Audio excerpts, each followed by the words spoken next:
Africa Presse 24 ba tey nekk ci nganal li nga xam ne mooy Aziz Niane ñu fekk fi suñu tonton Vieux Ba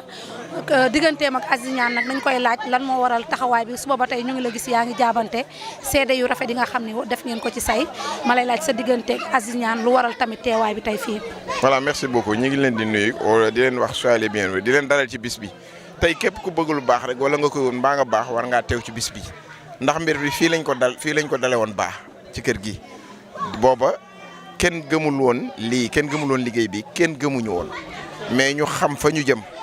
xam nga li ma la xam li ñu doon ba tey mu demee nii xam nga li ma la du ma ni ku nekk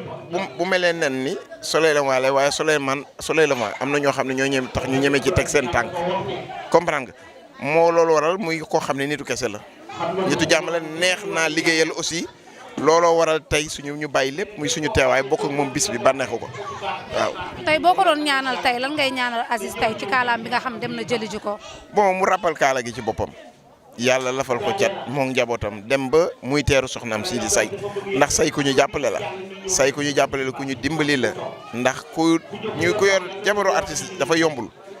ñun amuñu heure tëdd amuñu heure liggéey. comprendre nga ma lax donc ñooñu dañ leen di gërëm moom ak Sadio muy soxna saa neex comprendre nga ma lax li yàlla def na ko muy soxna Cheikh Ndiaye bu fi newoon ñoom ñetti ñooñu li ñu jàcc ci troupe bi seeni soxna bu ñu amul compréhension rek dara du dem. ndax ñii moomuñ seen bopp de ñun ñii nga xam ne dañuy sonn sax ñooñu mujjee tëdd ay 5 heures du matin la ñuy tëdd te lépp ci programme yi Soleil Levant la ñu ne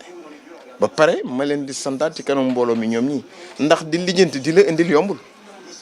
dañoo nekk Dakar di ñu ko lijjanti ñu toog fii di nelaw ba mu sotti ñu ñëw andi ko jëm ceeg ñun. waaw di la wax yaa ngi ci Africa Presse 24 sa tàggatoo bu mujj ci Africa Presse 24. waaw non lii dama ni sax da ngeen ko yeex a def ndax ki ko yor ki ko jiite